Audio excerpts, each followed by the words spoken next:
Aloha all. This is Samana with Unconventional Insights. This is my 21st podcast. We're calling this Building Self-Confidence. So, some of the reasons we lack confidence and we are insecure are we focus too much on others for validation. In meditation, there's a term called comparing mind, where it's a point of suffering if we are looking at other people, either why don't they say something nice to me, or I don't get enough appreciation from them, or looking to see if enough people give you attention means that you are worthy.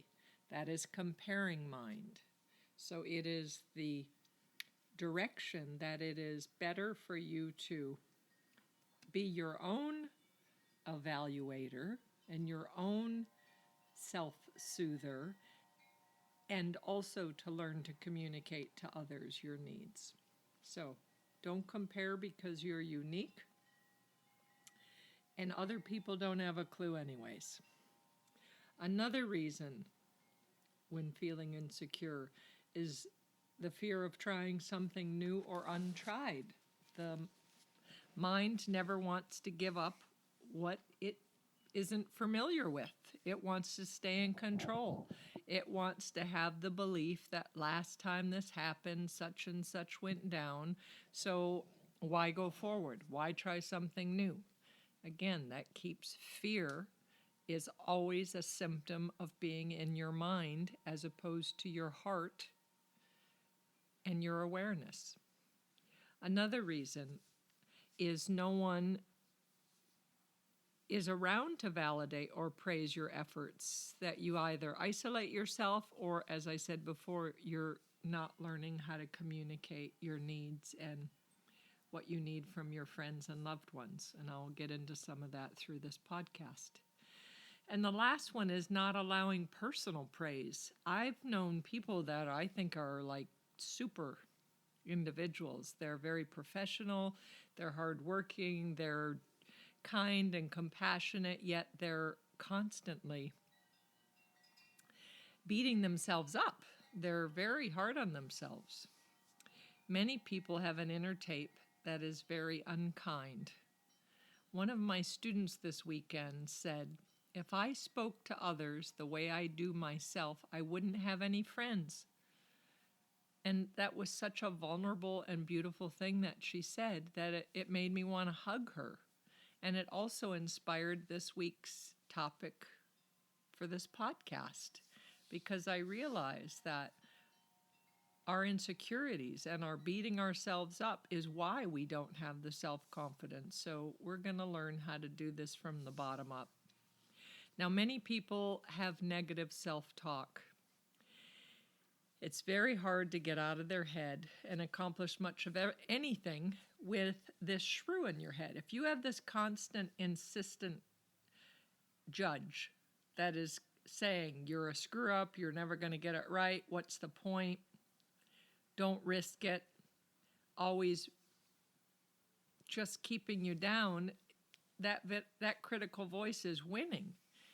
But I'll tell you, I have also seen when counseling others or teaching them when they've come to workshops, or I've just seen them out in public and listened to them speak. What's more dangerous is when that inner critic that is constantly holding you down is unconscious and you're not aware of it. That is even more harmful. If you think of it as a constant spinning tape off to the side that's in this loop of saying the same negative things over and over, you're never going to be lovable. You're never going to have enough money. You're never going to feel secure. You're never going to find true love. Whatever that tape is, it's constantly going while you're talking, while you're sleeping, while you're interacting with others. But when we're not aware of that, that's where it's harmful.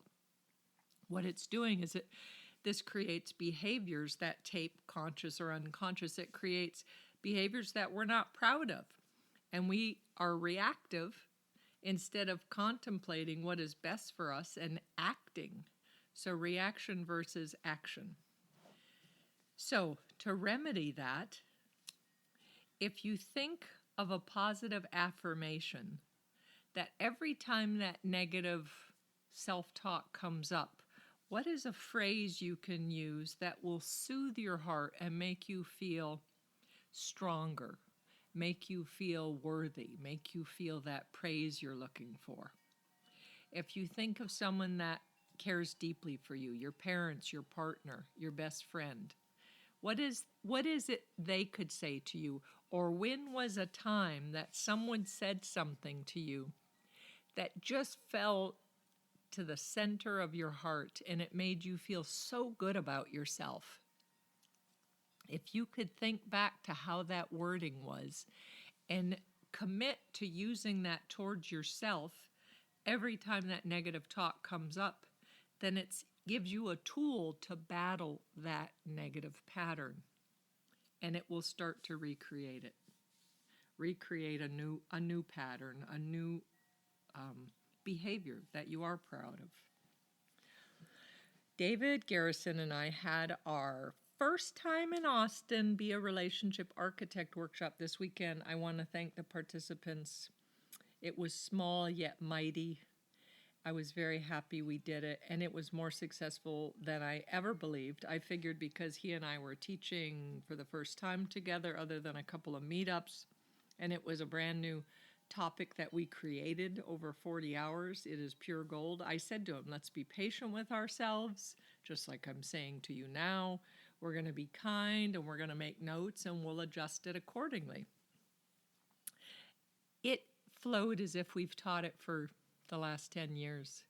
And we asked our participants for feedback, and with their open hearts and their open minds and their wonderful selves, they wrote some great testimonials. If you want to look on my website, spaluna.com, and see what they wrote. It was very beautiful. But I began the workshop saying, the question is the journey, which I've said this oftentimes, many of you that know me. And it's true. So in this workshop, what we did was we posed many questions. You have a whole contract that you fill out with very core questions that until we have the questions to direct us, we stay stuck. It's like we unclaim, or there's unconscious areas. And we don't go there or do any work. We do our negative communication and we do our negative behaviors, and it just stays in that loop. But once you have the question, you have the good heart and the good mind. And with learning tools, you will learn to transform, because you are searching for the answers. When you find your truth to the questions that are posed to you and you stop and contemplate, this gives you a sense of ease. This gives you a sense of stability. This gives you a sense of confidence. Building this self-confidence is crucial with tools, because the tools help you harness and focus your mind in a direction that we dictate, not that's happening to you. So by looking to see what makes you feel bad or who makes you feel bad, let's start with what. So what makes you feel bad, makes you feel small, makes you feel insignificant, makes you feel unlovable. Notice when that happens, what is the circumstance? What is the series of circumstances, or what are the specific parameters that are making you feel so bad? And notice the moment that you started hurting. And once you notice that, use your tools that I'm offering so you can correct that, so you can gain your confidence. When you question, this is the phrase, is this true? So let's say that negative talk comes up, or someone says something to us that just really hurt us.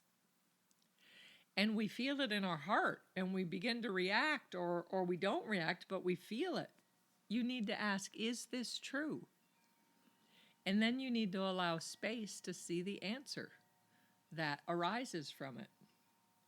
When we look at if something is true for us in the moment, that contemplation to verify, they call it investigating reality in spiritual terms, it removes the power of the pattern of this negative self-talk. We are often hurt by someone else if they aren't intentionally trying to hurt us, but something they say or do does hurt us. That is usually happening to us because inside we have such a negative view of ourselves, or they hooked into one of those loops, one of those negative tapes that runs all the time. I am not lovable. I am not worthy. I will never make anything of myself. So when someone outside of you says anything close to that, it feels like an amplifier. And it's so intense that it feels like that person hurt you. That was wounding. But in a sense, in a teaching sense, in a spiritual sense, if you could pull that back inside and take responsibility to see, yes, that really hurt me when they said that, and to see what is the negative tape that it hit, that it hurt so bad, and then look to see, is this true? Is it true you're not lovable? Is it true you're never going to be anything? So, those are great things to look at. Now, if you have a person in your life that you feel insecure around, is it because they criticize you and never or rarely praise you? Or are there, because some of the older generations, I'm not giving them a pass here, but I'll tell you, some of the older generations think that they're helping you by pointing out how it could have been done differently or better. And they want you to see how to make it more beneficial so that your life is easier.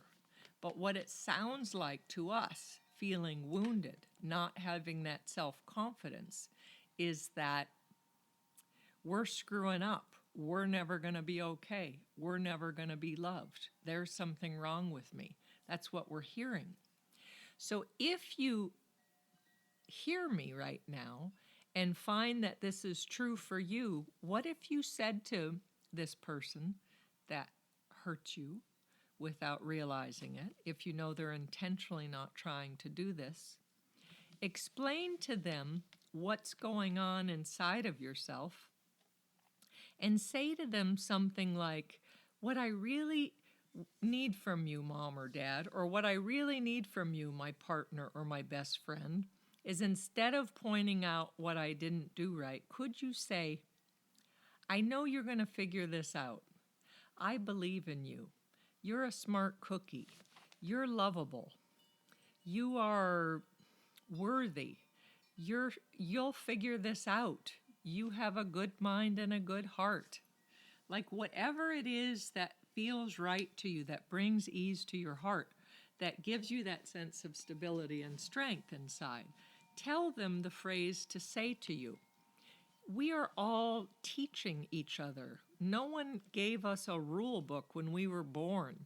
And if you think back to each generation and all of their wounds, and it's carried in our DNA in the womb, and then we already have all of those generations, and then we're born and we start our own karma and our own here and there and circumstances and heartbreak, and all of it goes on, and we're just trying to figure this out. So how about instead of feeling that you're incompetent and not worthy or invisible, you say to the person in your life, if you care about me, this feels easier, this lands easier to me when I feel supported by you. And something like, I know you're going to figure this out. I know you're working hard. I know everything's going to be okay. You are lovable. you are going to find someone worthy of you someday. It is not about you, it's about timing in your life. Whatever it is you need them to say to you so that you feel better.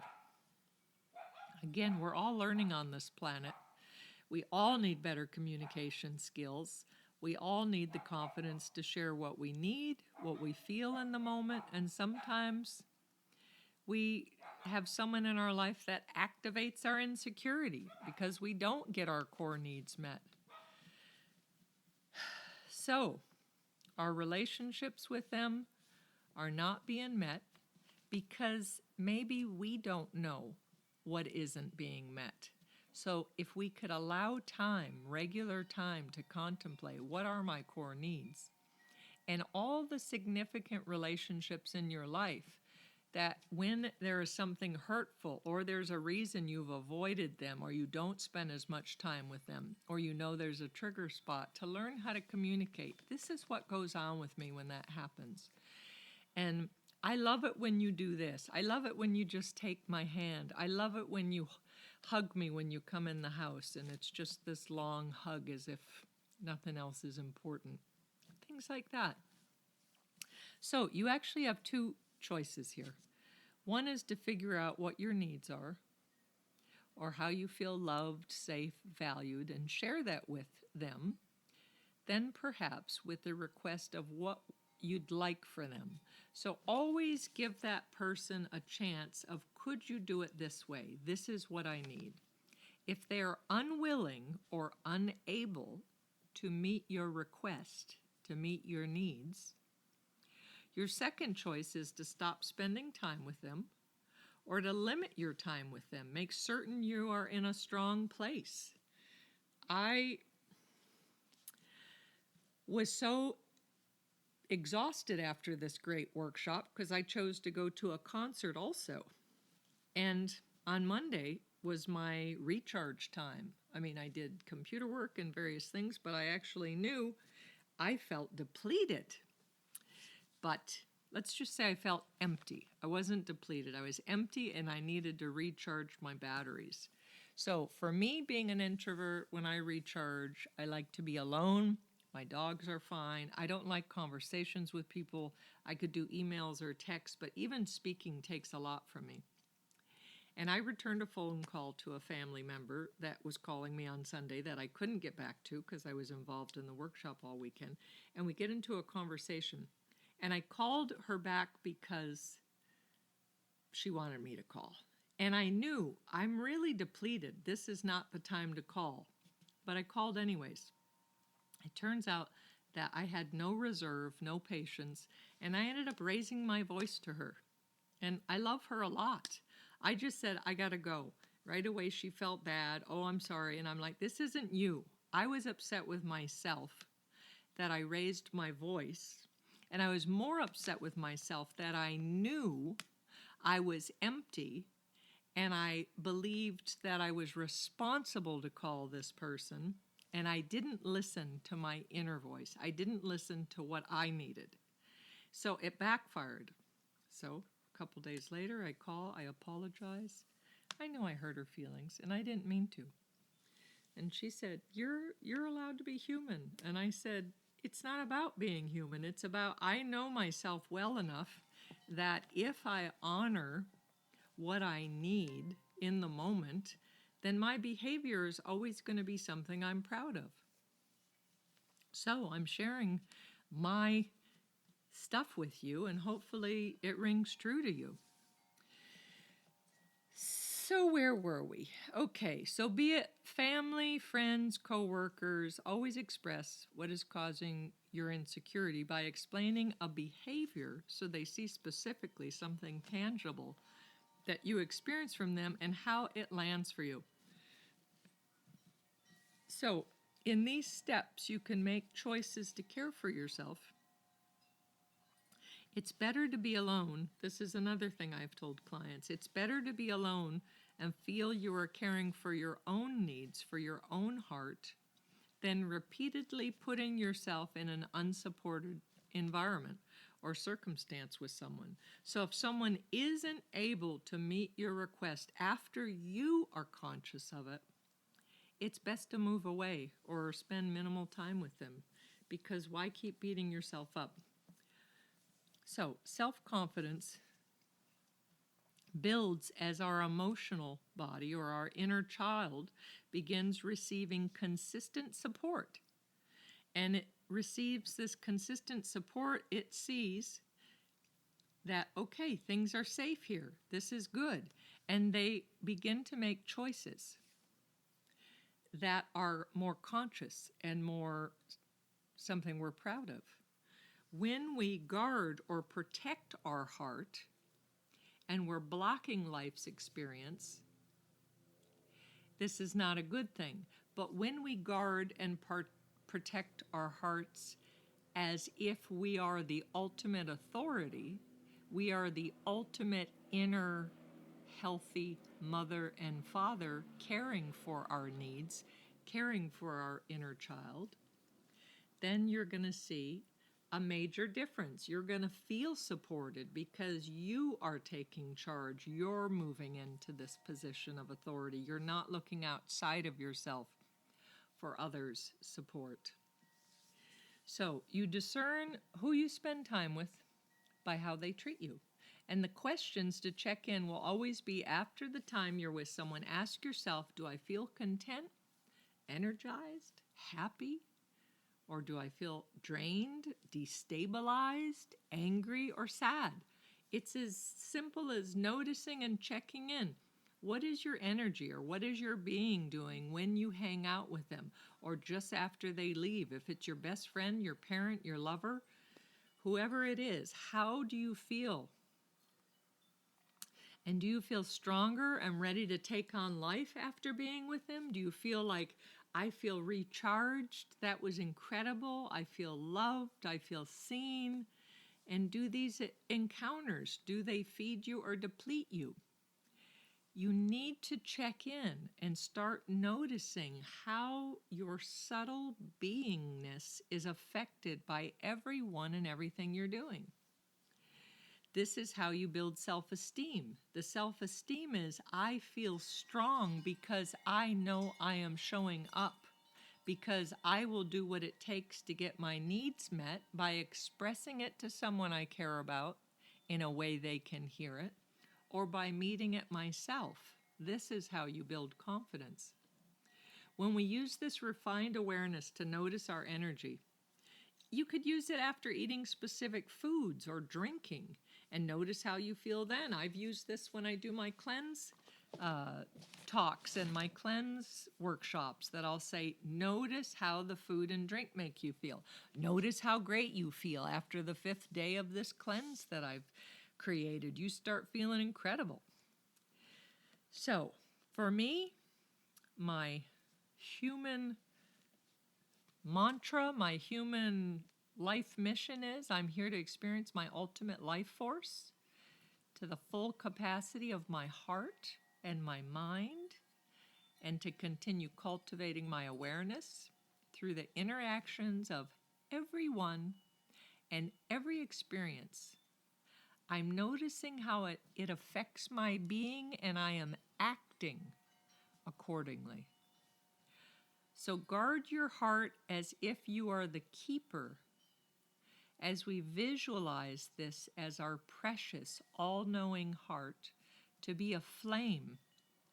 Notice, after an encounter with someone, was your flame dampened? Did they put your fire out? This fire is your inspiration, it's your passion. And also after an encounter with someone, or just a text or a phone call or a brief hug, did that ignite your flame? Did that inspire your passion? And I don't mean sexual. Sexual is good. It's good if that happens. But I'm talking about your heart. Do they add to your heart? Because that is the path. That's the road. There's no question. The details will reveal themselves as you go along. But as long as your heart is full and open like a flower, like a beautiful flower, and you are there showing up, saying, I am there for you, Samana, under all circumstances. I will never leave you. That's what I say to myself. That's my inner child talk. And that gives me confidence. That gives me strength. I know I could handle any experience. But to have a partner or a friend or a family member say that to you, and I gave them that phrase of what really lights me up, there is nothing greater than that, because it was my journey. It was my search for that question, finding the answers to it, that came up with that. So another way to build this confidence, as I have said in all my podcasts, as I do in all of my counseling, is trying new experiences and having new connections. This builds confidence. Everything in life is energy. We all carry a unique footprint, a unique expression, a unique feeling. And when we mix with another person, another place, or another thing, this alchemy continually changes and adapts, and it offers specific feelings, specific insights, teachings, specific soul food and heart food. By taking chances to explore new areas with feelings of depth of the heart or just adventure, it allows us to show up differently than we ever have before. Each new experience offers an opportunity for us to move into it like we never have before, to meet the present circumstance or the person in front of us in a new way, and to see what happens. Now, many people that have a lack of self-confidence do not want to try new things because they're afraid of failure, or they're afraid they're not good enough and it's not going to be a good outcome. So I'm going to tell you on a spiritual level, if you're more attached to the outcome of a goal, that is your expectation. That is a mind state, not a heart and awareness state. We are here to experience sensations, to experience feelings, insight, anything stimulating and life enforcing that's evoked. That's the point. I tell people, join a meetup, be part of a community, part of a church. Ask a coworker to go for a walk at lunch while you eat your sandwiches. Join a dating site and meet for a coffee. There's nothing threatening about that. That's the best way to meet someone. Begin being curious about how all of these new people and new places affects you. Are you enriched and enlivened and exhilarated? And with your partner and loved ones, go to new places. So if these are people that are set in your little tribe, try new experiences with them. Go to new places, eat new foods, and share your experience. Ooh, I love how that tasted. Or that was interesting, that texture. Go do a craft, paint together. Do a sport together. Go on a hike. Be curious of how the heart is activated and the mind is engaged in this new terrain. And both of you are on equal territory. So even if you've been together for 20 years, to do something new keeps you in that beginner's mind, keeps you in that open, curious heart, where you're both sharing it together and look at this and how about that, and I loved how that was. You both get to share in that. So confidence is built by doing. So Nike, just do it. I will always say that. Just do it. Take a leap of faith and do an experiment to see how you feel and felt different before and after something new. And if you view it as failure because you asked this person out or asked for something, can we go to this place, and you were turned down, or whatever happened, notice when your expectation is stronger than your curiosity. Because expectation is, I'm doing this act or asking for this, and this is the exact outcome I'm looking for. That's a mental thing. That's something that's controlled. But if I'm curious, if I ask this person to do this, how they would respond, there's not a sense of rejection. There's nothing that can hurt me because that curiosity, notice how it feels when you're curious about something. It's subtle and it's open and it's wonderful. It's a whole different feeling to stay in that place of curiosity. Remember, we're humans on this planet Earth, which is our classroom. We're here to experience, learn, share, connect, and grow. It is not how many times we fall, it's how quickly we get back up. So every time we feel that there's a failure or something didn't go as we wished, it's not to stop there. It's how quick can I get back up? Be curious and see how you tick. See what fills your heart, what feeds your soul. Notice the areas of your greatest insecurities. Usually, those insecurities are controlled and interwoven with your fears. And the fears are there because it is unmoving, because it stays as if in a box. It is so defined. The mind is so defined. So do one curious, courageous thing each week towards whatever your greatest fear is.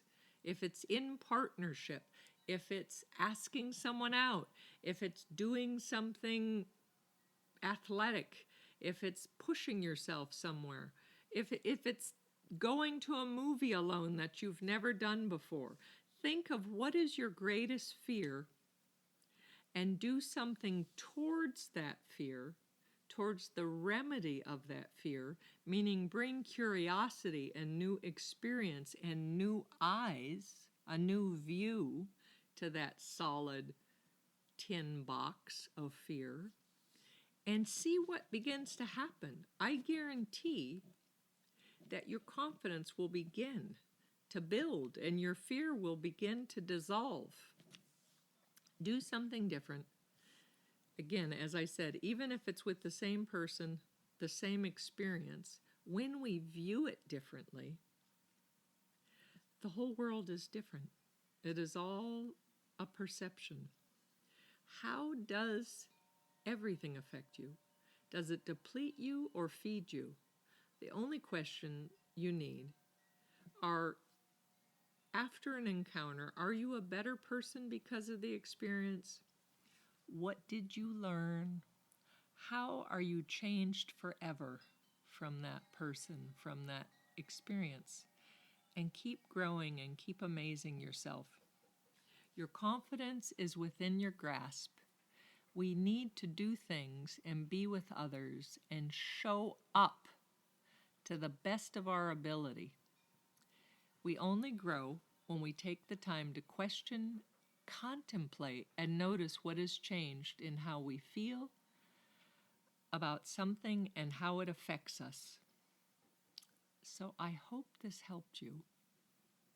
I hope you all have a great week. It's the week before Thanksgiving.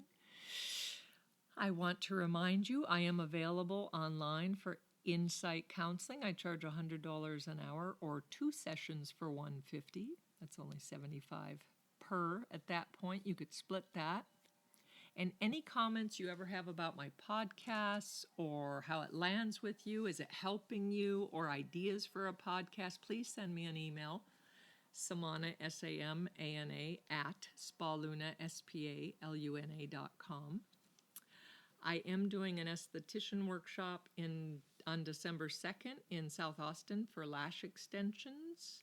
And it's $400 from 10 to 3, and that is a Monday. And I need $200 deposit for your kits by this Friday. I'm ordering the kits. So contact me if you're interested in that. My phone number is 808-283-7587. And I am doing my Be a Relationship Architect meetup every month And our next one is for December 3rd, and that's in South Austin from 7 to 9 p.m. We do ask for a little donation. And we're going to do that more of like a support group and kind of see what issues people are being challenged with and how we could all give feedback. And I'll give some feedback. And we have 2 hours of community. It's beautiful. For any of you that missed out, our next Be a Relationship workshop will be February 8th and 9th from 10 to 5, and that's $300 a person, or 2 people, a couple or friends, for $500. And that is on my website, as I said, spaluna.com, spaluna.com. And we're going to eat a lot for the holidays, so reminding you of my 30-day detox spiritual reboot programs. I can do that online. That's over 4 weeks. We do 2 FaceTime, Skype, Messenger sessions with full-on tech support. Guaranteed to change your life. I'm sure I'm going to get a lot of sign-ups for this in January. I don't have any openings until after the 18th of January, and that right now is $500, but I am going up on that. So contact me if this feels like something you want to do. I'm also doing starting in February, a 7-day in-house detox retreat. So yeah, we have a lot of things, cooking classes and yoga and private counseling sessions and infrared saunas and going to the gym and movement and guided meditations and journaling exercises and so many things that after 7 days you're going to be a new person. So let me know if that interests you. And I always enjoy sharing my insights with you. And if you feel this is of value for anyone that could use it, please share it. And thank you so much, and aloha.